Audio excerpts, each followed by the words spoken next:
तो भाई लोग थंबनेल देख के तो पता चल ही गया होगा कि मेरा 8.5 लाख सब्सक्राइबर वाला चैनल डिलीट हो चुका है, क्योंकि सिर्फ 12 घंटों के अंदर मेरे चैनल पे 3 स्ट्राइक्स मारी गई। और शायद तुम्हें जानकर हैरानी होगी, पर ये स्ट्राइक मारने वाला और कोई नहीं बल्कि वीरू भाई है। और क्यों? लालच और जलन की वजह से। पर आखिर ऐसा क्या हो गया कि जिस कालू के आते ही उसका चैनल रॉकेट की तरह उड़ने लगा, आज उसी कालू के चैनल पे 3 स्ट्राइक्स पड़वा के चैनल डिलीट करवा दिया गया। तो चलो तुमको सब कुछ एकदम अच्छे से एक्सप्लेन करता हूँ, उसके बाद ये आप लोग तय करोगे कि कौन सही है और कौन गलत। तो मैं एकदम शुरू से शुरू करता हूँ। तो ये बात है आज से 5 महीने पहले की, जब वीरू भाई के चैनल पे लगभग 70,000 के करीब सब्सक्राइबर्स थे, और वो 70,000 सब्सक्राइबर्स करने में उसे 3 साल लग गए थे। और उसी टाइम में उसकी वीडियो बनवाने के लिए पहली बार गया था, और तभी मुझे कालू का रोल दिया गया था। और वो वीडियो और कोई नहीं बल्कि Kalu as a rise star वाली वीडियो थी। अब देखो, कालू का जो कैरेक्टर है वो मेरे आने से पहले से ही वीरू के वीडियो में था, बट कभी कोई कालू बनता था तो कभी कोई और कालू का ड्रेसअप भी हमेशा अलग ही होता था। बट जो मैंने पहना वो इतिहास बन गया, और ये बात तुम्हें भी पता है, क्योंकि वो वीडियो सिर्फ 24 घंटे के अंदर मिलियन क्रॉस कर चुकी थी। और वो वीडियो ऑडियंस को इतना ज्यादा अच्छा लगा कि बस 2 से 3 दिनों में 70,000 से 1 लाख सब्सक्राइबर कंप्लीट हो गए। तो अब क्या, कालू का जो कैरेक्टर था वो फिक्स हो गया, और उसके बाद वो अपने लगभग हर एक वीडियो में कालू को रखता ही रखता था, और अभी भी रखता है। उसके बाद Kalu as a rise star part 1 से लेकर पार्ट 5 तक उसके लगभग 3-4 लाख सब्सक्राइबर कंप्लीट हो चुके थे। उसके बाद उसकी हर वीडियोस मिलियन में जाने लगी, क्योंकि हर वीडियो में कालू यानी मैं होता ही होता था। और ये बात आप लोग अच्छे से जानते हो कि हर कोई कालू यानी मेरी वजह से ही वीडियो देखना पसंद करता था। तो अब मेन कहानी स्टार्ट हुई यहाँ से। वीरू वनेम को तो आप सभी जानते ही होंगे, जो कि बहुत पहले से ही वीरू भाई के वीडियो में रहता है। अब क्योंकि वीरू भाई का चैनल बहुत ही ज्यादा ट्रेंडिंग में चल रहा था, और उसके हर एक वीडियो में मैं तो होता ही था, पर साथ ही वीरू वनेम भी होता था। और यहाँ वीरू वनेम की वॉइस खुद की होती थी, इसलिए मैंने सजेस्ट किया कि भाई तुम भी वीरू भाई जैसा वीडियो बनाओ। अब ऐसा भी नहीं था कि वीरू वनेम पहले से वीडियो नहीं बनाता था, लेकिन शायद आपको पता ना हो, पर वीरू वनेम पहले से फ्री फायर की फैक्ट की वीडियोस बनाता था, और तब उसके 2.5 लाख के करीब सब्सक्राइबर्स थे, लेकिन व्यूज बहुत ही बेकार आते थे। इसलिए मैंने उसे कहा कि भाई तुम्हारे व्यूज भी नहीं आते और तुम इधर फेमस भी हो, तो अब तुम अपना कंटेंट चेंज कर दो और तुम भी वीरू भाई जैसा वीडियो बनाओ। और कुछ ही दिनों बाद से उसने वीरू भाई जैसा कंटेंट बनाना स्टार्ट कर दिया। शुरू में तो उसे कोई खास रेस्पॉन्स नहीं मिला, बट कुछ दिनों बाद से उसका भी वीडियो लाख में जाने लगा। तो फिर मेरे दिमाग में भी आया कि चलो कालू का यानी खुद का ऑफिशियल चैनल खोलते हैं। अब देखो, चैनल ओपन तो कर लिया था, बट मेरे सामने एक प्रॉब्लम आ चुकी थी। वीरू वनेम का वॉइस तो खुद का होता था, इसलिए वो अपना स्क्रिप्ट बना सकता था, बट मेरी जो वॉइस होती थी वो असल में वीरू की ही वॉइस है, और शायद ये बात आप में से बहुत कम लोग ही जानते होंगे। तो अब अगर मैं खुद की स्क्रिप्ट बनाता तो कालू और वीरू की दोनों की वॉइस मुझे वीरू से मांगनी पड़ती, वो भी रोज रोज। लेकिन वीरू भाई उस टाइम अपनी वीडियोस में तो बिजी रहता ही था, और साथ ही वीरू वनेम को भी वॉइस देते रहता था, इसलिए मुझे उससे वॉइस मांगना ठीक नहीं लगा, क्योंकि वीरू भाई उस टाइम अपना और वीरू वनेम का कंटेंट के लिए वॉइस तो देता ही था, और साथ ही जॉब भी करता था। तो फिर मैंने वीरू भाई से कहा मैं तुम्हारा स्क्रिप्ट डाउनलोड करके उसे अपने तरफ से दिखा दिया करूंगा, और इस चीज के लिए मैंने उससे परमिशन मिली थी। तो उसने बोला था हाँ भाई यार कोई दिक्कत नहीं है, कुछ भी कर। तो मैंने भी वीडियो डालना स्टार्ट कर दिया। शुरू में तो ज्यादा से ज्यादा 1,000 व्यूज पे जाके अटक जाते थे, पर कुछ दिनों बाद से 10,000, 50,000, 1 लाख ऐसे ऐसे व्यूज जाने लगे, और उसके बाद हर वीडियो लाख से ऊपर ही जाता था। फिर क्या, मेरा भी चैनल एकदम रॉकेट की तरह उड़ने लगा, क्योंकि ऑडियंस को चाहिए था कालू का ऑफिशियल चैनल, जो कि मैंने उन्हें प्रोवाइड किया। और उधर यूट्यूब के साथ साथ मैंने इधर इंस्टा पेज भी बना लिया, और कुछ दिनों बाद अपना इंस्टा पेज भी रन कर गया। फिर कुछ दिनों बाद मैंने एक प्रमोशन वीडियो डाली, जिसपे यूट्यूब और इंस्टा दोनों मिला के 1 मिलियन प्लस व्यूज गए थे, लेकिन प्रमोशन वाले ने मेरे साथ स्कैम कर दिया। 1 मिलियन व्यूज पे जो कि 50,000 रुपए बनने चाहिए थे, लेकिन बने थे सिर्फ 10,000। लिटरली मेरे साथ उस दिन बहुत बड़ा फ्रॉड हुआ था। फिर जब मुझे पेमेंट मिल गया तो उसके 3-4 दिनों बाद वीरू भाई का कॉल आया, और वीरू भाई ने मुझसे उस दिन ये बोला कि जितने भी प्रमोशन के पैसे बने हैं उसका 50% तो मुझे दे। और ये वही दिन था जिस दिन उसने अपना असली रंग दिखाया था, क्योंकि पहली बात तो जिस दिन मैंने अपना चैनल ओपन किया था उस दिन ऐसा कोई डील नहीं हुआ था कि आगे चल के अगर कुछ अर्निंग होती है तो उसमें हमारा पार्टनरशिप रहेगा, बल्कि मैंने परमिशन लेके बस चैनल स्टार्ट कर दिया था। और अगर आप थोड़ा गौर से सोचोगे तो आपको पता चलेगा कि उसने परमिशन इसलिए दिया था क्योंकि उसे लगता था कि मैं आगे चल के कुछ नहीं कर पाऊंगा, लेकिन उसने जैसा सोचा था उसका एकदम उल्टा हुआ। मेरा चैनल लगभग उसके टक्कर में चल रहा था, और इसलिए उसके मन में हुई जलन और लालच। और मेरे ख्याल से आप लोग यहाँ तक तो समझ ही गए होंगे कि कौन सही है और कौन गलत। तो जिस दिन वो मुझसे प्रमोशन वाले 50% मांगने आया था, उस टाइम उसे लग रहा था कि मुझे 50,000 के करीब रुपए मिले, और मैं उससे झूठ बोल रहा हूँ कि मुझे 10,000 मिले हैं। तो यहाँ पे मैं आप लोगों को ये पहले ही क्लियर कर दूं कि जब शुरू में कोई पार्टनरशिप की डील ही नहीं हुई थी तो पैसों के मामले में झूठ बोलने का क्या मतलब बनता है। आई होप आप समझ रहे होंगे मैं क्या कहना चाहता हूँ। बट फिर भी मैंने मम्मी कसम तक खा लिया कि मुझे 10,000 रुपए ही मिले हैं, लेकिन बंदा यकीन करने को तैयार ही नहीं था। उस दिन बहुत ही ज्यादा लोचा हो गया, और यहाँ तक कि वो बंदा मुझे बहुत ही ज्यादा उल्टा सीधा बोले जा रहा था, यहाँ तक कि मेरी वीडियो एडिटिंग टट्टी जैसी है, और बहुत सारे ईगो हर्ट करने वाली बातें। बाकी आप लोग कमेंट में बताओ क्या मेरी एडिटिंग सच में टट्टी जैसी है। और हाँ, एडिटिंग से याद आया, ऐसा एडिटिंग करना मुझे वीरू भाई ने ही सिखाया था, वीरू वनेम और मुझे दोनों को एक साथ व्हाट्सएप पे स्क्रीन शेयर करके। बट जो एडिटिंग करने में 2 से 3 घंटे लग जाते हैं, वो एडिटिंग में बस 10 मिनट में सीख गया, क्योंकि मैंने उससे बस कुछ मेन पॉइंट्स पूछे और मुझे समझ में आ गया। अब ऐसा इसलिए क्योंकि मैं पहले से ही एक एडिटर एंड क्रिएटर हूँ, और उसके बाद वीरू भाई ने मुझे वीडियो एडिटिंग के लिए सारे एलिमेंट्स भी दिए। बट यहाँ पे मैं आपको एक एग्जांपल देना चाहूंगा। मान लो मैंने आपको 1 घंटा टाइम देके कुछ एडिटिंग सिखा दिया, और साथ ही वीडियो एडिटिंग के एलिमेंट्स कॉइन्स भी दे दिए और फिर आप उसके बाद अपने से मेहनत करके बहुत आगे तक बढ़ गए। तो इसका मतलब क्या, अगर आप कुछ अर्निंग करते हो तो क्या मैं उसमें पार्टनरशिप मांगने आऊंगा या फिर डायरेक्ट आपके चैनल और इंस्टा का एक्सेस मांगूंगा? बिल्कुल नहीं। लेकिन वीरू भाई ने एग्जैक्ट ऐसा ही किया। जिस दिन वो मुझसे 50% मांगने आया था उस दिन बहुत लोचा हुआ, लेकिन लास्ट में हमारे ग्रुप के सभी बंदे लाइक वीरू वनम, ईगल भाई, छोटे और मैंने ये फैसला लिया कि चलो भले ही शुरू में डील नहीं होता बट फिर भी 50-50 देने के लिए मैं रेडी हूँ। उस दिन ये सब खत्म हुआ। फिर अगले दिन वीरू ने फिर से कॉल किया। उस दिन वीरू भाई मुझसे ये बोल रहा था कि भाई मुझे तुझ पे भरोसा नहीं है, तू मुझे अपना यूट्यूब और अपना इंस्टा दोनों ही लॉग इन करा। अब गाइस यहाँ पे मुझे आप लोग एक बात बताओ, जब सामने वाले बंदे को मेरे पे ट्रस्ट नहीं है तो मैं उस पे ट्रस्ट कैसे कर लूं? क्योंकि ये बात आप भी जानते हो, अगर मैं उसको अपना इंस्टा और चैनल दे देता तो वो 100% कंफर्म हैक कर लेता। अब वो ठहरा हरियाणा का और मैं ठहरा बिहार से, तो हैक होने के बाद मैं उसका क्या ही बिगाड़ लूंगा, इसलिए मैंने लॉग इन नहीं दिया और ये बात उसे खटक गई। अब मुझे ये समझ नहीं आ रही थी कि इसमें खटकने वाली बात क्या है। बस दो चीजें समझ आ रही थी, वो है लालच और जलन। आपको इसके अलावा कुछ समझ में आ रहा है तो कमेंट में बताना जरूर। बाकी अगले दिन से ही उसने अपने वीडियो में मेरे कैरेक्टर को गिराना चालू कर दिया। आपने वो वीरू भाई वर्सेस कालू भाई वाली वीडियो देखी होगी जिसमें उसने मेरे को बहुत ही गंदे तरीके से रोस्ट किया है। जिसने नहीं देखी वो दोबारा उसके चैनल में जाके देख सकता है। बाकी जिसने देखी है उसके मन में बस यही चीजें चल रही होंगी कि कालू तो बहुत बड़ा रोस्टर था, आज ये फीका कैसे पड़ गया। तो हाँ भाई, यही रीजन था मुझे गिराने के लिए। उसके बाद लगातार हर वीडियोस में मेरे से वर्सेस कराता गया सबसे, और हद तो तब पार हो गई जब उसने श्रेया से भी वर्सेस कराया, जो कि उसी के एक पुराने वीडियो में मेरे ग्रुप में आते ही श्रेया ग्रुप छोड़ के भाग जाती है। मतलब नीच हरकतों की भी हद होती है भाई। अब यहाँ पे आप लोग मुझे ये बताओ, मैं उसे अपने अर्निंग के पैसे किस बात पे शेयर करूँ? जिस दिन 50% को लेकर लोचा हुआ था उस दिन से ना ही वो मेरा कभी वीडियो बनवाने आया है और ना ही कभी उसने वॉइस दिया है, और इधर वो अपने वीडियो में मेरा क्रेज एकदम खत्म किए जा रहा है। तो अब आप बताओ मैं उसे अब किस बात पे पैसे देता? हाँ मैं मानता हूँ कालू कैरेक्टर को उसी ने फेमस किया है, उसके स्क्रिप्ट की वजह से ही मेरा ऑरा बना है, लेकिन जिस कालू की वजह से आज उसका चैनल कहाँ से कहाँ पहुँच गया, जिस कालू की वजह से ऑडियंस उसकी वीडियोस देखती थी, उसी कालू को आज वो अपने चैनल पे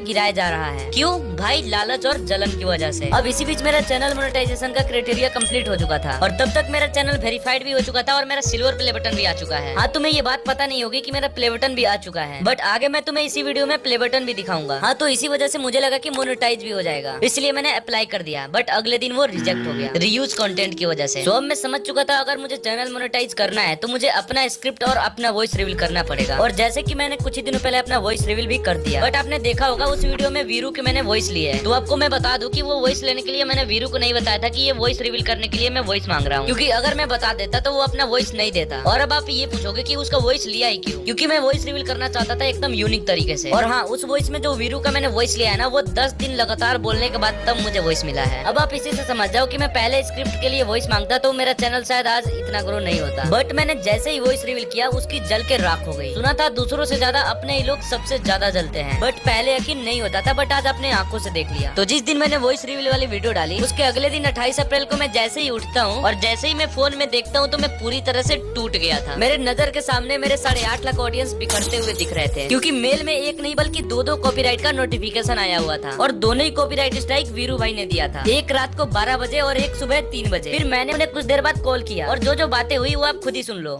नहीं ये बताना परमिशन तेरे से लिया था कि नहीं? किस चीज का परमिशन? स्क्रिप्ट के तरह वीडियो बनाओ।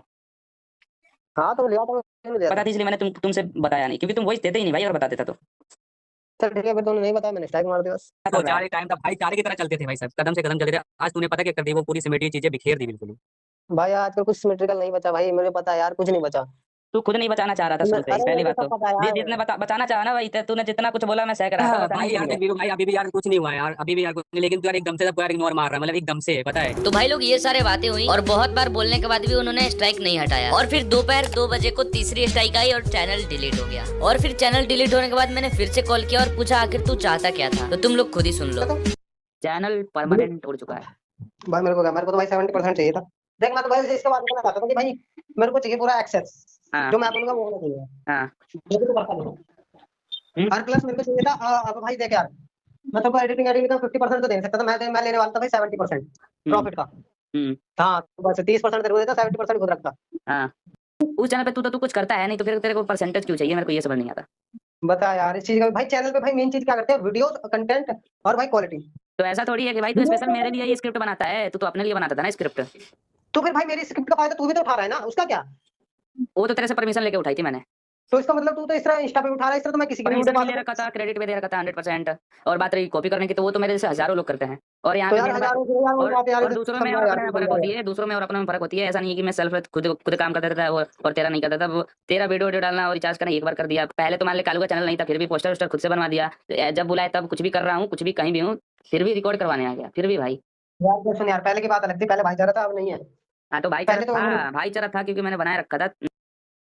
तो हमारी कोई दिक्कत नहीं है, हम कुछ नहीं कर रहे हैं, जो भी किया तूने किया, वो भी लालच की वजह से। नहीं भाई, मेरी कोई गलती नहीं है, मैं कभी भाई किसी के, भाई मेरी गलती होती नहीं भाई, मैं किसी गलती है भाईचारा भाई, भाई गलती सबसे, लालच से बड़ी गलती कुछ हो ही नहीं सकती। लालच बस आप लोग पास लालच और जलन, ये चल ठीक है भाई, कोई ना भाई, आगे बढ़ो तुम, अच्छी बात है। अब ये बात बोल के मैंने कॉल काट दिया। बाकी मैंने कॉल रिकॉर्डिंग में जो बोला वो तो करता ही था, और साथ ही ये रहा अपना सिल्वर प्ले बटन जो कि 1 लाख सब्सक्राइबर पे आया था। और देख सकते हो प्ले बटन पे नाम क्या रखा है, कालू एक्स वीरू। अब इस बात से अंदाजा लगा सकते हो कि मैं किस लेवल का भाईचारा चलाता था उससे। बाकी जो हो गया सो हो गया, बट अभी आप लोगों के लिए एक इम्पोर्टेंट बात, इतने दिनों से जो आप वीरू या फिर मेरे चैनल पे कालू की वॉइस सुन रहे हो, वो कालू की वॉइस वीरू की ही होती है। वीरू के वॉइस को +3 पिच कर देने पे वो कालू का वॉइस बन जाता है। बाकी मैं तुम्हें प्रूफ करके भी दिखा देता हूँ। तो दोस्तों फाइनली अपने Y444 ने हिंदी सीख लिया। तो दोस्तों फाइनली अपने Y444 ने हिंदी सीख लिया। अब ये बात मैंने आपको इसलिए बताई, अगर वीरू अपने वीडियो में मेरे कैरेक्टर से कुछ भी बुलवाता है तो बस ये याद रखना कि वो असल में वीरू की ही वॉइस होती है, बस उसे वो +3 कर देता है। तो बस मैं ये कहना चाहता हूँ कि वीरू के कालू और मेरे से अब कोई वास्ता नहीं रहा। तो चलो अब तो मैंने आपको बता ही दिया कि स्ट्राइक कैसे पड़ा, चैनल कैसे डिलीट हुआ, और साथ ही ये भी पता चल गया किसी आदमी की सोच कितनी नीच हो सकती है। और हाँ, एक और बात, चाहे कुछ भी हो जाए ऐसे दोस्तों से दूर ही रहना। मतलब भाई बंदा चाहता तो पहले भी चैनल उड़वा सकता था, लेकिन नहीं भाई, गिरी हुई सोच तो देखो, इतना ज्यादा सब्सक्राइबर हो गया तब जाके उड़वाया। मतलब भाई 8.5 लाख ऑडियंस इकट्ठा करने के बाद उसने एक पल में बिगड़ दिया। आसान नहीं होता भाई 8.5 लाख ऑडियंस को खोने का दर्द झेल पाना। बाकी अब बस सपोर्ट चाहिए तो आप लोगों का। बाकी अब अगली लॉन्ग वीडियो आएगी डायरेक्ट Q&A के ऊपर, एंड Q&A के लिए आपको वेट करना होगा 100 के सब्सक्राइबर्स तक। और हाँ, मैं उम्मीद करता हूँ कि क्रिएटर भाई लोग भी सही का साथ देंगे।